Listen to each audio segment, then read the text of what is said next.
I still remember the night Claire came up with her so-called marriage challenge. She said it in that cheerful tone people use when they talk about starting a new hobby or joining the gym. Light, teasing, and a little too confident. "It'll be fun," she said, brushing her blonde hair behind her ear. "Just a way to see how strong we are." We'd been married for 8 years by then. I thought we were strong enough. We'd survived job losses, family fights, even a miscarriage. I didn't understand what kind of test she needed after all that, but she looked so eager that I didn't want to ruin it. "What kind of challenge?" I asked, half laughing. She leaned against the kitchen counter and smiled. "No intimacy, no affection, just emotional connection.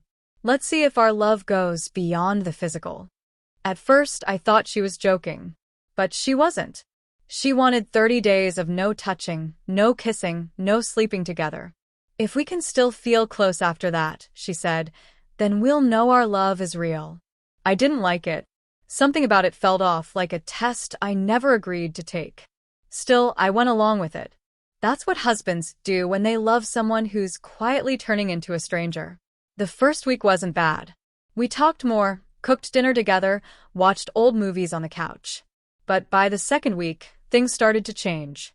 Claire began staying out late, drinks with coworkers, yoga nights, vague excuses. Her phone, once left face up, was now always flipped over. One night, I walked in and saw her texting, that little smirk on her face, the one that used to be for me. "Who's that?" I asked. "Just a friend from work," she said, smiling thinly. "Relax." That word hit me like a slap. Relax is what people say when they know you shouldn't. By the third week, the house felt different. Heavy. Silent. I'd wake up and find her already dressed, perfume in the air. She looked like she was living for somewhere else. Not here. I remember lying in bed, staring at the ceiling, wondering if this challenge had been a cover all along, an excuse to drift away without guilt. When I finally tried to talk to her, she accused me of ruining the experiment. "You're taking it too seriously," she said coldly. "It's supposed to build trust." Trust. That word sounded empty coming from her. The fourth week was when everything broke. She left her laptop open while showering. I wasn't looking for anything, but a message popped up. "Last night was amazing. Can't wait to see you again." My hands trembled. Not from anger, from knowing. I clicked the chat. Weeks of texts, photos, voice notes. It wasn't connection she was building. It was escape. When she came out wrapped in a towel, she saw me sitting there. I didn't yell, didn't throw anything. I just looked at her. That was enough. "You read my messages?" she whispered. "No," I said quietly. "I read your challenge." Her face flickered. Guilt. Maybe annoyance. "It's not what you think," she began, but the words sounded empty. That was when I knew I wasn't married anymore. Not to her, anyway. I was married to a memory that had already faded. I stood up, walked past her, and said the only thing that felt real. "Challenge complete." She didn't follow. And maybe that said it all. I didn't sleep that night. Not from heartbreak, but from relief. There's a strange calm that comes after you stop trying to save what's already ashes. By morning, I'd made coffee, packed a bag, and started calling not friends, not family, but a lawyer. I didn't tell her. I didn't have to. Some endings don't need an announcement. They need absence. When she came downstairs, still damp from her shower, she looked shocked to see me dressed. "Where are you going?" she asked. "To work," I said.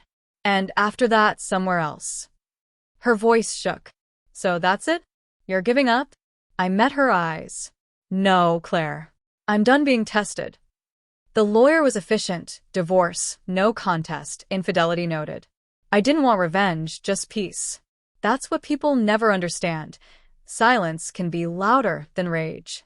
She tried reaching out that week. Texts, calls, tearful voicemails. Said she made a mistake, that the challenge confused her. I didn't reply. For years, I'd been the one who fixed everything. The one who forgave. But there comes a point when staying becomes betrayal to yourself. 2 weeks later, I returned with my lawyer to collect my things. She was there, pale, thin, the confidence gone.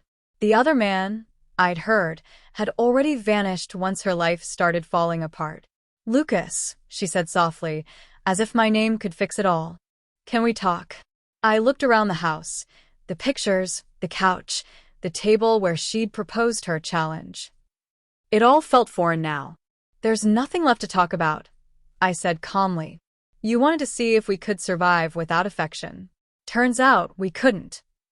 Tears filled her eyes. "Please don't do this."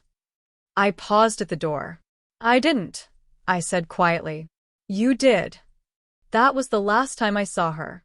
Months passed. The papers were signed. Friends stopped asking questions. My life became quiet again, peaceful. I started running in the mornings, cooking for one, joined a book club at the library.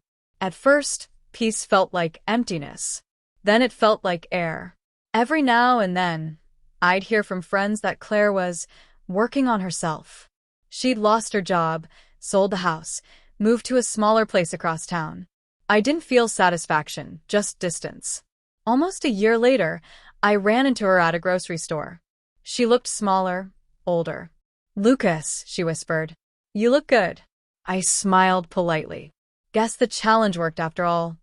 Her lips trembled, but I didn't stay to see what she'd say next. I walked past her into the cool night air and realized something simple. I didn't belong to that story anymore. As I drove home, I thought about how she once said she wanted to test our love. Maybe she did. But the real test wasn't about surviving distance or desire. It was about surviving betrayal without losing myself. And that, in the end, was the only challenge I ever needed to win.